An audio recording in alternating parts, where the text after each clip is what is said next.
Hey guys, welcome to the Reparenting Daily podcast, your daily guide for inner child healing. This podcast helps you establish a consistent reparenting routine and is divided into 3 sections. The first is a daily reading, the second is a discussion of the reading followed by suggested journal prompts, and the last section is a peaceful meditation for closing.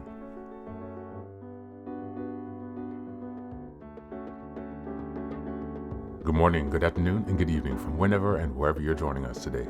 I'm so glad that you're here as we continue on this journey of self-expansion and growth. If this is your first time, welcome. Before we dive in, a few quick reminders. Please like, share, and subscribe to this podcast on Apple Podcasts, Spotify, and YouTube.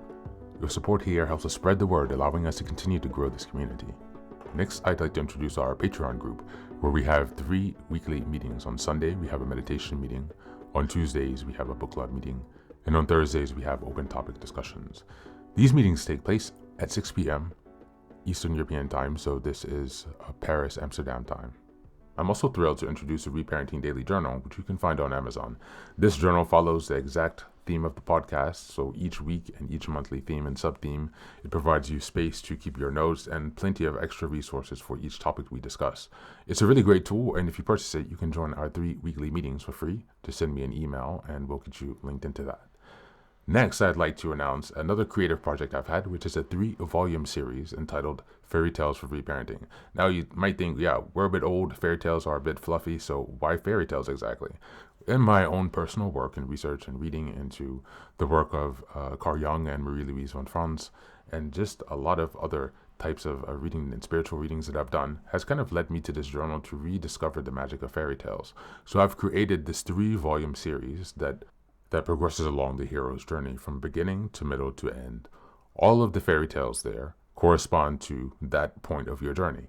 At the end of each story, you will have journal reflections and also space to keep your notes for things that you've learned. While returning to fairy tales might seem childish, foolish, or immature, there's actually a lot of value buried there, not to mention the ability to connect with your inner child.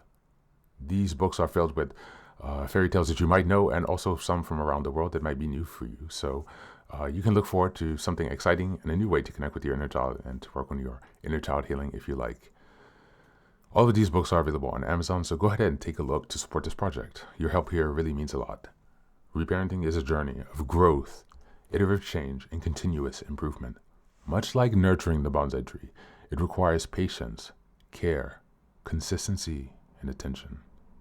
Thanks for being here and for supporting this work, and also for committing on your journey of self-expansion. Now, without further ado, let's dive into today's practice. Today's reading is an article from Mr. Independent. The article is entitled Celebrating Uniqueness, a Guide to Embracing Individuality in a Conformist World. Just as a reminder, we're in June, and the theme for this month is Cultivating Self-Worth and Self-Love. We're in week 4, and the theme for this week is Celebrating Your Uniqueness. Just as a reminder, I will add the link in the show notes, and I will read a portion of the article. I encourage you to check out the link so you can read the article in its entirety. Individuality is one of the most important, yet often undervalued aspects of life. It's the one thing to accept that you are different from others, and quite another to embrace and celebrate that uniqueness. We are all individuals, yet we live in a world that seems to be constantly trying to make us conform. From wearing the right clothes to having the right job to making the right amount of money, there is pressure everywhere for us to fit in. And if you don't fit into one group or another, you'll feel like an outsider. When you're an outsider, it can be hard to find a place in the world. But individuality is more than just a state of mind. It's also a way of being. And when you embrace your own uniqueness and allow yourself to explore who you really are, then you become powerful. So what does it mean to truly value and understand the importance of individuality and uniqueness? What does it mean to embrace individuality and uniqueness? Embracing individuality and uniqueness means accepting and celebrating one's distinct traits and characteristics rather than conforming to societal norms or expectations. It involves valuing diversity and recognizing that everyone has something special to offer. It's like looking at a beautiful painting. Each brushstroke, color, shape is different, but together they create a masterpiece. When we embrace individuality, we value each person for who they are, rather than trying to fit them into a mold. We recognize that diversity is a strength and that everyone has something unique and valuable to contribute to the world. So when you're talking about differences in appearance, culture, beliefs, or anything else, embracing individuality means celebrating what makes all of us special and recognizing the beauty in our diversity.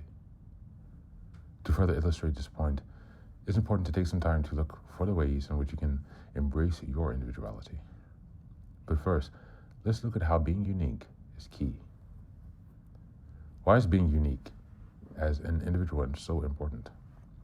Being unique is important because it allows us to express ourselves in ways that isn't limited by expectation. It allows us to be who we truly are instead of pretending to be someone else. And who knows, embracing your inner lone wolf may just be what you need to find your true self. When we accept our differences and celebrate them, we form a stronger relationship with others who are also different from us, whether those differences are based on race, religion, gender, sexual orientation, or class. How do you embrace your uniqueness? There are many ways to embrace your uniqueness. You can do so by focusing on the things that make you different from others, as opposed to trying to fit in with them. Here are some ways you can celebrate your uniqueness and individuality. As always, I will read the titles and I will skip the details. You can check that out in the article. Number 1, identify your strengths and what makes you different from others. Number 2, accept your flaws and imperfections as part of your individuality and uniqueness. Number 3, recognize that everyone has a unique perspective and value your own. Number 4, surround yourself with people who appreciate and support your uniqueness. Number 5, take risks to pursue your passions, even if they differ from societal norms. Number 6, focus on personal growth rather than comparing yourself to others.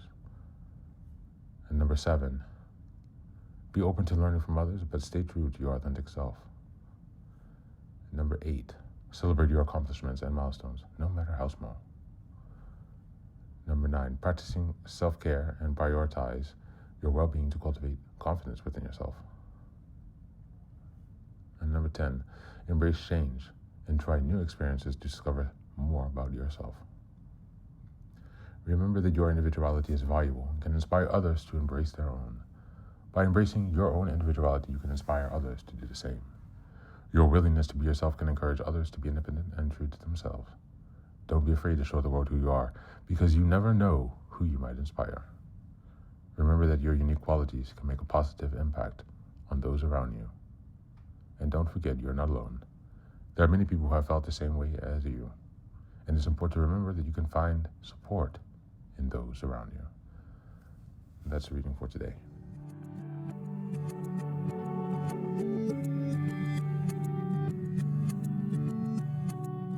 Welcome back. Today's reading, celebrating your uniqueness in a conformist world, in a world that constantly nudges us towards sameness. The right look, the right job, the right life. It takes strength and clarity to choose a different path, one that's authentically your own. To celebrate your uniqueness and to reject the world's mold, and to trust that you were never meant to fit in it. You are meant to stand out. Your quirks, your story, your scars, your dreams, they are brushstrokes in your masterpiece, the masterpiece of your existence. When you embrace your individuality, you free yourself from the pressure to perform. You stop shrinking to conform or to be accepted. You become magnetic to others seeking realness. This isn't about a rebellion for rebellion's sake. It's about a radical alignment with who you are at the deepest level. Your voice, your rhythm, your energy. It's about honoring both your strengths and flaws. It's about choosing to live by your inner compass, not someone else's map. As we go into the journal prompts today, number 1, what makes me different? And how has that difference been the strength in my life? Number 2, what part of me have I hidden or downplayed in order to try to fit in? And number 3, if I stopped apologizing for who I am, what would I do differently today? That's it for today. As always, thanks so much for being here. Take care of yourself, and please do be well.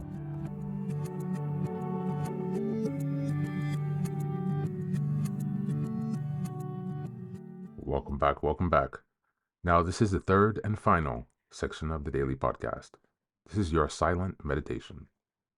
Please go ahead and find a space where you can be comfortable and undisturbed. where you can relax and spend some time with yourself for this 10-minute silent meditation. You can choose to be sitting, standing, lying down, or in whatever position makes you comfortable today. Take a moment to simply be with yourself. Focus on your breath and gently connect with each part of your body. If thoughts arise, don't let them overwhelm you. Just observe them without attachment. Imagine them as leaves drifting down atop a river, passing by without needing your engagement. Stay present, grounded, and open to this moment, no matter what time you are listening and practicing this meditation. Namaste.